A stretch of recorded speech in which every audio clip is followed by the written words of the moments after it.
activist, and one of India's best-known fashion journalists, Bandana Tewari. Let's give them a big hand, come on.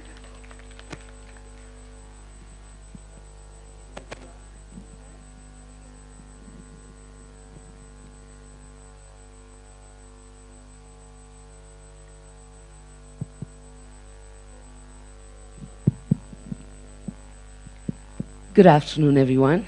My name is Bandana Tewari, and it's my privilege to be here. Thank you, Nilofer and team, and to this amazing festival for having me. The privilege of interviewing Sangeeta, who has written an extraordinary book on the climate crisis that we all face.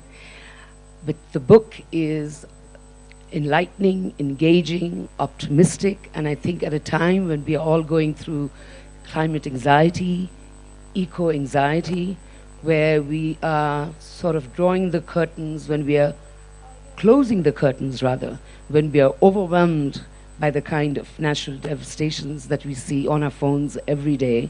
So how do we then address the climate crisis with a sense of optimism? And in this book that Sangeeta Waldron has written, which is called What Will Your Legacy Be?, deep dives into these incredible conversations with several thought leaders, innovators, scientists, who all have played a crucial role in ensuring that we look at the challenges and find innovations in not only the big things that we hear about in the world of business and science, but in our everyday lives. So I'm going to hand over the mic to you, but I love what you've written about yourself, that you are a collector of precious conversations. And this book, What Will Your Legacy Be?, is very much is that. And we will go deeper into it, but a few words from you, Sangeeta. Thank you, Bandana. I want to first thank Renee for setting the tone for this conversation. And I feel very proud and privileged to be able to speak actually in the country of my heritage. I was born abroad, so to be able to speak here about the book, I've spoken all over the world, but this is very meaningful to me. It's the first time at the Khushwant Singh Literary Festival, and I arrived last night, and very quickly it occurred to me that this is a festival of legacy and community, two central themes in the book. I've got so many other things to say, and just watching you, seeing you all has kind of made my mind slightly, it's cold, it's kind of gone cold. But last night we were entertained by Rear Admiral Nirmala Khanna, who's shared the power of her voice and her spirit with us. And one of the songs she sang was Imagine by John Lennon. And I thought it was the perfect lyrics to the backdrop of Voices for Tomorrow. And serendipitously, I interviewed Julian Lennon for the book, who is the son of John Lennon. So I thought that was very kind of like a kismet thing. The other thing I wanted to say is that right now, Kasoli is the perfect backdrop to this conversation. We are sitting in the lap of Mother Nature. And right now, Mother Nature is in crisis because of the climate crisis. And I don't say climate change, it is a crisis. And there is hope out there, and there are solutions. So I'll kind of stop there, Bandana. Thank you so much, Sangeeta. Just a little background about myself. I worked for Vogue magazine for 13 years. I was part of the team that launched Vogue India, and my life was very much in the upper echelons of unconscious human beings that didn't really think about the waste that fashion brings to the world. And I did pivot after a while, where I realized that I had to find my own way of addressing the kind of crisis we face with wastefulness and over-consumerism. And so I left Bombay and moved to Bali. I live by the paddy fields. Your life changes, and now I am a sustainability advocate in the fashion industry. But the amazing thing is, going through your book, you realize how interconnected everything is. Because if you're wearing a cotton shirt, the cotton has to be farmed, it has to be grown. So you have to address the agricultural issues, you have to address the water resource issues. So there's no way you can talk about fashion today without talking about agriculture and the kind of ecological damage that even organic seeds like cotton can cause. So just to let you know how interconnected it is, and because we've just had the most phenomenal, soulful performance before we came on stage, I would like to go deep into something that you touch on, which is in your early chapter where you talk about Vasudeva Kutumbakam, the idea that the world is one. Yeah. You know, the world is your one family. And so I feel this deep sense of spiritual loss in our conversations about the environment. Like, we have completely dislocated the dialogue which we have had in all our ancient wisdom. So do you feel there is an urgency to revive excuse me, to revive ancient wisdom in order for us to navigate such chartered, challenging times? What a beautiful question. And absolutely, yes. You know, there's been a disconnect with all of us, wherever we might be living in the world, whatever age, whatever religion. We've lost the connection. We haven't connected the dots that everything we choose to do, from the food we eat, to the clothes we buy, to the choices we're making, they're all connected, and then they're all connected at some level in a spiritual way. The other thing is India. I've got a chapter on India in the book, and I really feel right now in the world there isn't a global player who's stepped up onto the world stage to really advocate for nature, to really advocate for the crisis. We have the UN, but it's a little bit like a toothless tiger, and we really need global leaders to step up. And I think India is that country to do that, because we understand, it's in our DNA. You know, we weren't, from a very young age, we're taught about upcycling, recycling, heritage. The clothes we wear, the saris we're given, they all have a legacy. They all have a heritage to it. From the food we eat, we understand that, you know, the commitment of the farmer to rear the crops. In the rest of the world, we've kind of forgotten these connections. We take everything for granted. We don't understand what it means anymore to eat in season. We think tomatoes, strawberries are all the year round. It was while living in India I understood what season eating is. So we've lost this connection, and being connected to the planet is spiritual. You know, all the arts, all the forms, art, music. We started with arts when we were living in our tribes, when we were cave people. We connected through the power of art and music. So all these things are connected, and it's only us that have created this disconnection. I'm particularly interested in spirituality and sustainability because, you know, I'm a little Gandhian in the way I think that, you know, it's the units that make the collective change. I believe in grassroots change. I believe in individual change before we expect the whole world to change for us. And, you know, there's a fascinating exercise that the Vietnamese monk Thich Nhat Hanh, who, as you know, was nominated for the Peace Prize by Dr. Martin Luther King, he talks about this exercise of giving just a A4 size paper to his audience and telling them, look deeply onto this page, an empty white page, and look, notice, there are white clouds floating on this page. And if the clouds didn't exist, the rain wouldn't exist. If the rain didn't fall, the forest wouldn't thrive. If the forest wasn't there, the wood wouldn't be there. If the wood wasn't there, this piece of paper would not be in your hands. So this simplicity of thought, I feel, is such a powerful form of storytelling. So I'm going to jump to why you did this book in the way you did, because your storytelling is based on legacies of these exemplary people who've been interviewed. And what made you feel this need to put the legacies out there to talk about climate crisis? Yeah, because I think it goes back to this original thought, we've lost our connection to nature. And I wanted to show everyone how connected we are, and the choices we're making all have an impact. While writing the book, I also discovered something along the way, which is we always think about legacy when we start in our later years, 50s, 60s, 70s. Now the whole concept of legacy, climate legacy, has changed. And I just quickly want to ask the audience, what age do you think your legacy now starts? What age do you think it starts? Anyone, just quickly shout out an age you think it starts. Anyone? Okay. Our legacy starts as young as the age of 14. As soon as we're allowed to make informed decisions and choices where we have that purchasing power, that's as young as our legacy is starting.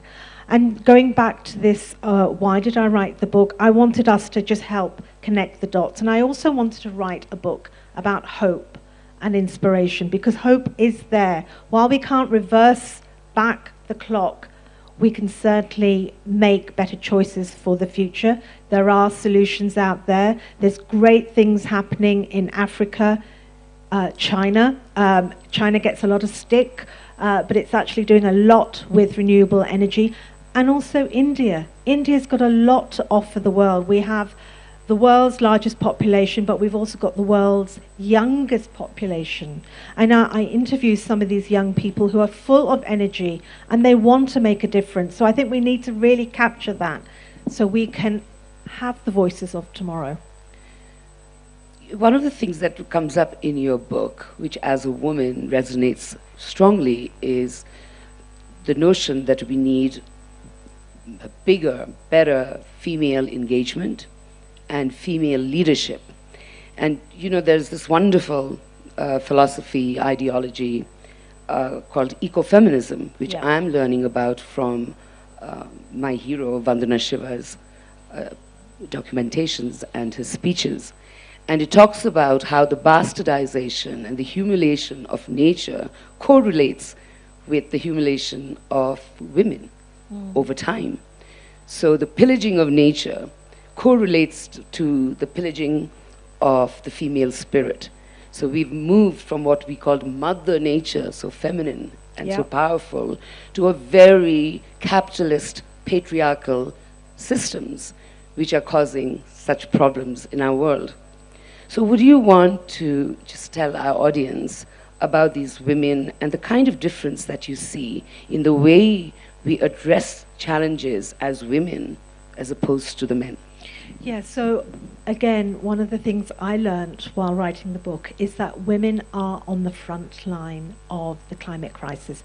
Women and children are the first ones to be hit in a tsunami, with flooding, in a drought.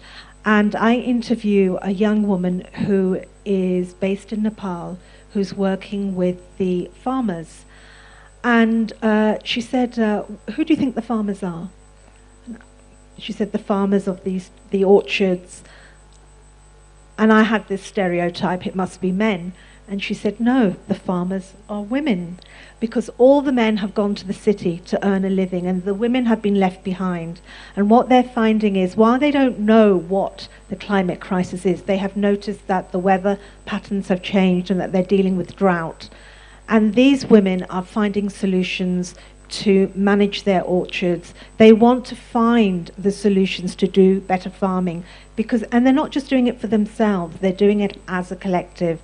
And one of the things the UN discovered, and they put out in, I think it was 2012, that when you educate a girl, you're not just, and you've probably heard this story, you're not just educating that one girl, you're actually educating a village, because women will go back and they will share that information.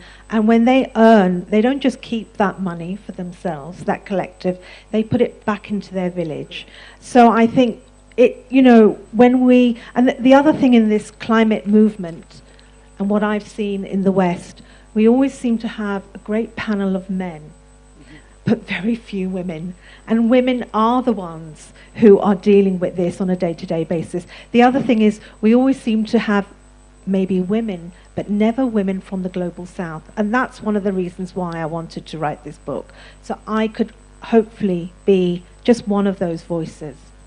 I have to say, from someone in the fashion world where we didn't even use words like sustainability, when I pivoted from mainstream luxury fashion to talking about sustainable fashion, I would go to Copenhagen Fashion Summit, which is one of the large summits on sustainability.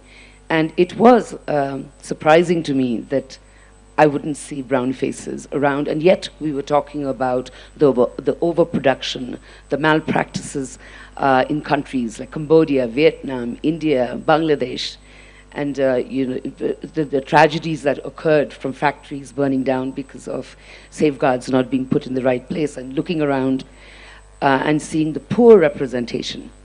And so going to this whole conversation about not having representation, and especially where gender is concerned, I feel that one of the most powerful players in the conversation on sustainability is what you've also mentioned in the book and talk beautifully about, is the involvement of indigenous communities who come with ancient wisdom, something that's been disregarded by especially Western mainstream narratives.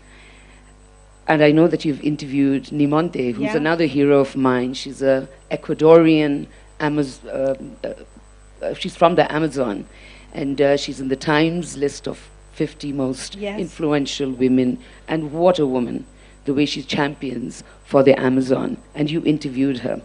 So will you talk a little bit about the importance of indigenous wisdom that we have to bring to the mainstream? Yes, so I mean, the most impactful way I can say that we have lost the indigenous voices is, I spoke to a NASA scientist, and she said science is now using indigenous wisdom to complete the missing pieces of the puzzle about the climate crisis. So with all the science we have in the world, with all the research we have in the world, it's going back to indigenous communities to help us bridge that gap that we're missing for the solutions. And just on Nimonte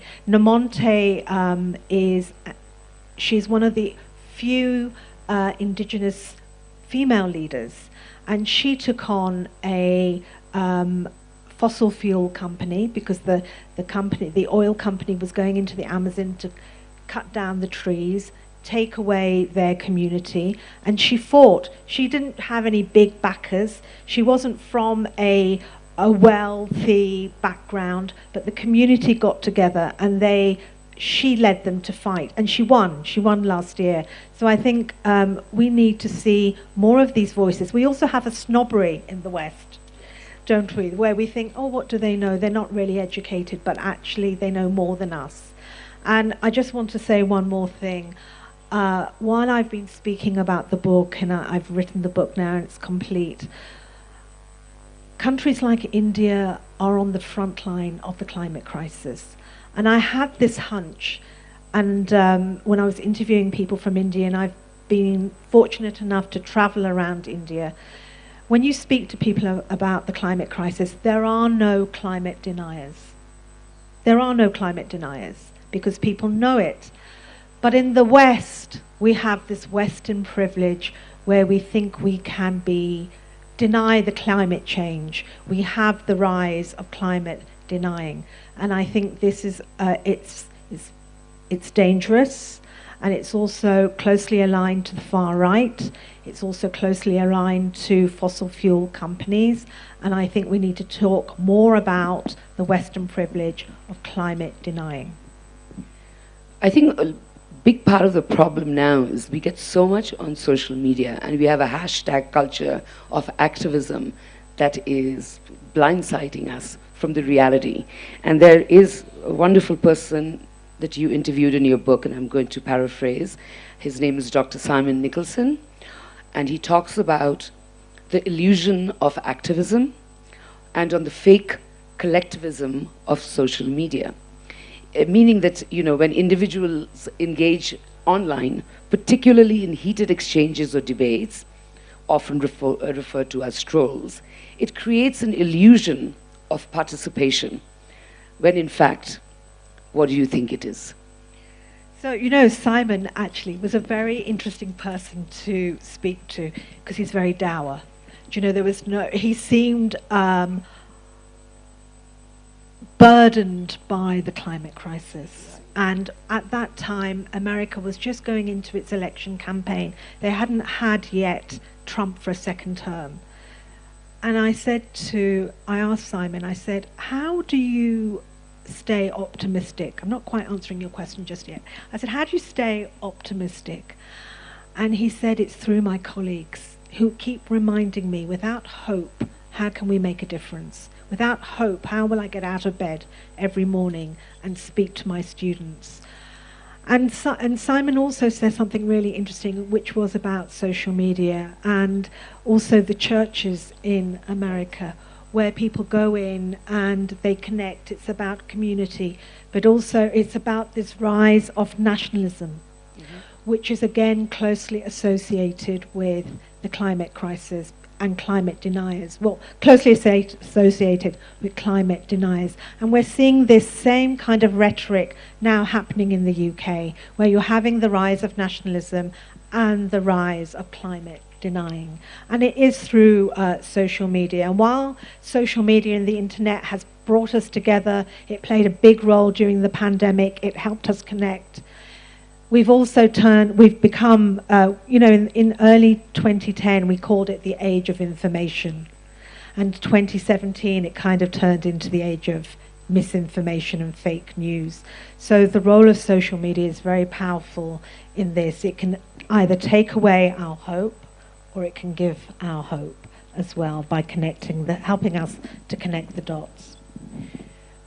How do we deal with this eco-anxiety? I mean, now psychologists have named it as a serious affliction, which affects our mental health. And in all these wonderful people that you've interviewed, you do keep a sense of optimism. But what would your takeaways be for us ordinary people who are scrolling on our phones and being bombarded all the time? How do we deal with eco-anxiety? What a great question. And it's to get offline, be in your community, connect with your other neighbors, your other fellow people, communities like this. Also, one of the most powerful things we can do about the climate conversation is actually have conversations. Talk to your neighbors, go into schools, talk to your children, let your children talk to you about the climate. We can only make change if we connect together. And community is so important to this. We can't do this on our own. We'll be silly to think we can do this on our own. We have to all act. And I just want to say another very quick thing. People always ask me, what can one person do to make change? We can all do something. It doesn't matter how small that act might be, but we can all do something. And there's a story of, I interviewed, you might have heard of Tree Man in South India. Yeah, he's an ordinary bus conductor, but what he does for the last 35 years, he's gone home, left his bag, and then he's gone out to plant trees. And he's now planted over 600,000 trees in South India. But he hasn't just planted trees and left them, because trees don't grow that way, they need nurturing and watering. He's engaged the local school, the local village, and now he's left a legacy, a living legacy. So it goes back to community engagement. So I love, we talked about this just earlier, that, grassroots activism, being involved with your community, even you talked about the churches and the kind of changes that they bring within their community is exemplary. But now we are living in a world of intense geopolitics, and geopolitics is defining, we are fighting somebody else's wars and whatnot. I won't get into that. But we do have a huge conversation going on now about climate exploitation, climate colonization, because now it's the global south and the global north, and the global north already developed, especially the Western countries, who have been the biggest polluters and the Global South are bearing the brunt. And Global South, having not enough financial resources, can't move into renewable energy as easily. We are still reliant on fossil fuels. And the disparity is getting even bigger. So you've interviewed business people. Where do you see solutions lying in getting some kind of an equitable understanding between the Global South and the Global North, and understanding this colonization is happening. This climate colonization is happening right now, especially within the developing countries. You know, a lot of the solutions to the climate crisis actually are in the what we call the developing world. Africa has lots of the solutions, but we're not investing in Africa because it doesn't suit the Western agenda or the politics of investing in Africa. So I believe we have to reimagine our borders. We have to rethink and be really clever in our thinking. And it's about this community engagement, and it's about sharing our resources. And while the world seems to be becoming more and more insular, we need to break that thinking and think beyond those barriers. And just, I want to talk about, you know, the church, because the church is really, and I'm talking about the Vatican. So we have a new pope that's came in April this year. And what I've learned about the Vatican church is that it actually operates like the United Nations, and it has a desk to deal with every social cause, including the climate crisis. And just 2 weeks ago, the popes created a convergence of great thinkers, climate leaders, indigenous thinkers, indigenous leaders, north and south, to talk about the climate crisis, because as we started this conversation, there isn't any global player right now stepping up. I think India has that opportunity to do that. I would like to see that happen, because only then, and I think it has to be a voice from the global south, because it has suffered for so long under this, whether you call it colonial thinking or I don't know whether rape is too big a word, but yeah. We're getting close to using words like that, because we are raping our environment. This is pillaging of natural resources. It's absolute pillaging. We don't need to mince words about that. But on a lighter note, one of the first chapters you said you wrote was in these different sections. You know, there's science, and there is innovators, and there's business. But the first one that she wrote, the first chapter, was on art and music and how it can come into this conversation. So take us through the incredible people that you interviewed and how entertainers, and we're living in a country that relies heavily on great entertainment, yet I see so little engagement from all these people with incredible platforms that they don't share their voice for a bigger and better cause, for our Mother Nature. And your chapter lays a lot of emphasis on the importance. So do talk about some of the artists that you interviewed. Thank you, Bandana. You really have read the book. Thank you. So I wrote, the music and art chapter is probably the first chapter I wrote, but it's kind of the 7th chapter in the book. But I started with that chapter because it felt easy. Apart from my name meaning music, I wanted to I wanted to write with a journey of hope. And I spoke to some amazing singers, artists. One singer-songwriter, he's in his 80s, and he was the songwriter for the Beach Boys. And he wrote a song called Little Bird. And he's in his 80s, but he has so much optimism for the planet. And he really still works with lots of young artists to bring this whole connection of music, art, into play, so we feel connected to the environment. I spoke to Ricky Kedge, who is a well-known musician, and he actually won a couple of Grammys. He won a Grammy, I think the year before, and with Stuart Copeland from The Police. And his whole album was bringing the spirit of Mother Nature into music. Art art is another concept that we seem to think it's just over there, but actually art is very much part of the conversation within the climate movement. And we actually have artists here today, I know, who are capturing this event.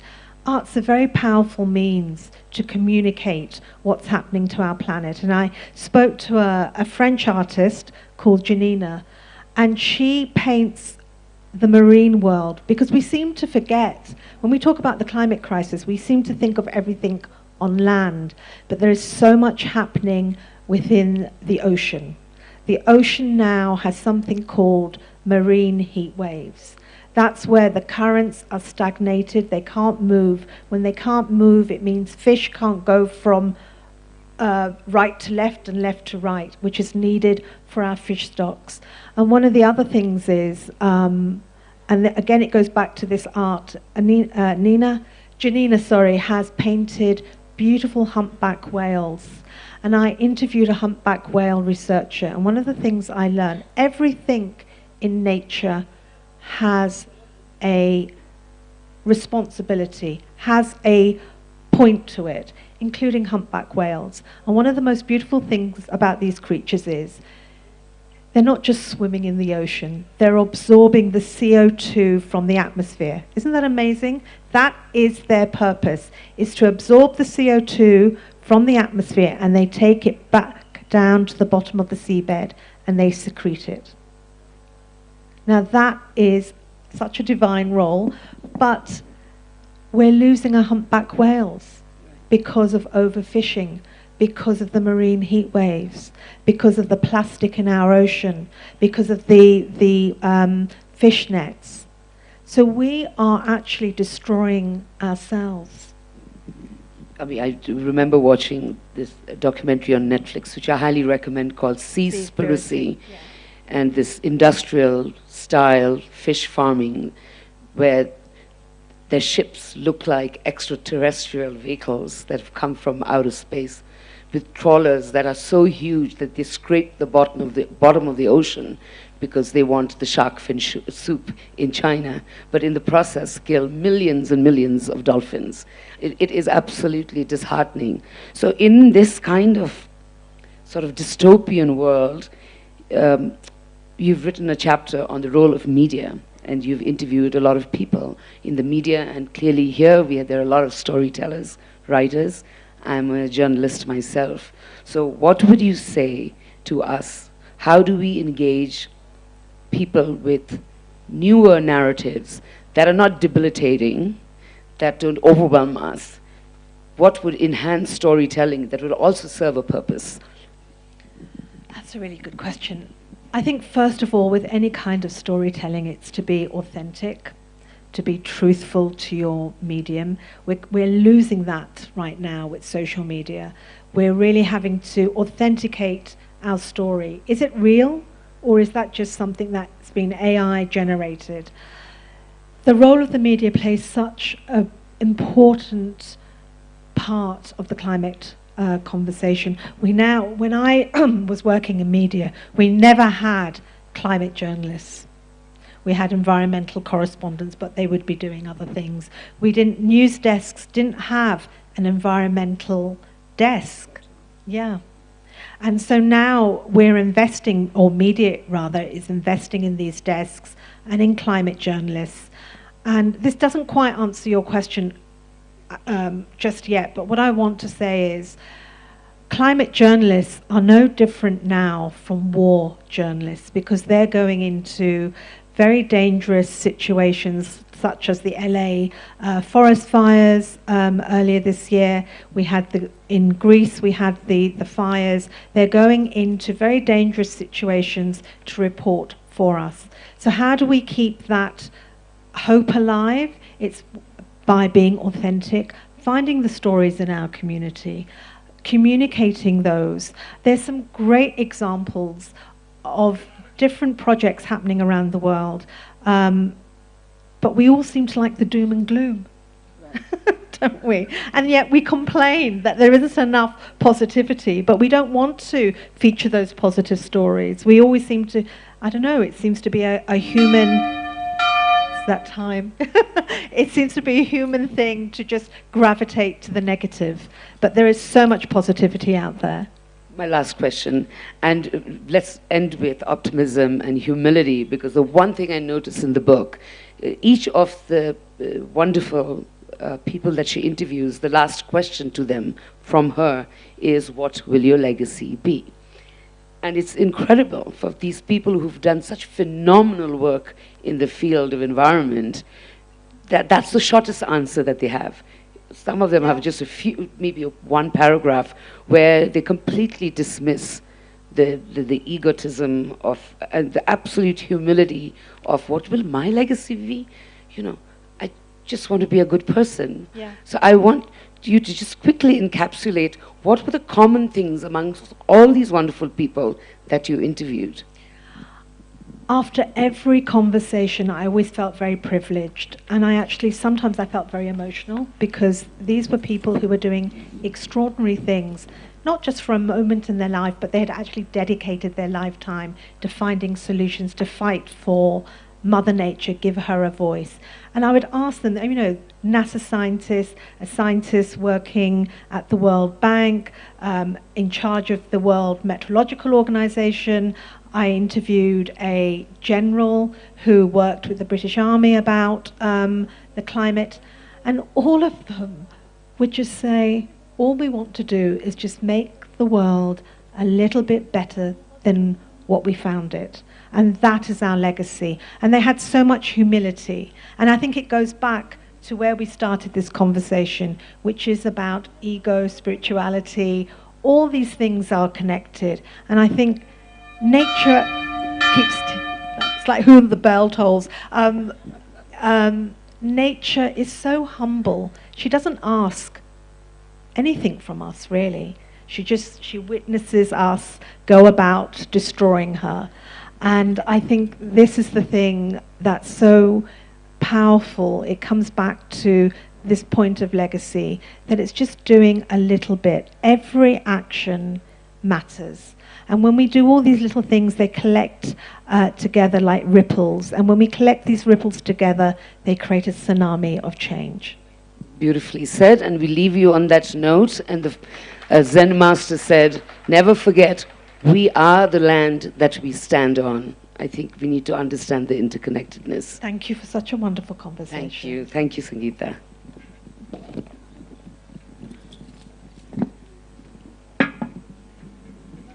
Thank you, Sangeeta and Bandana. So many of us are regular KSLF supporters, attendees.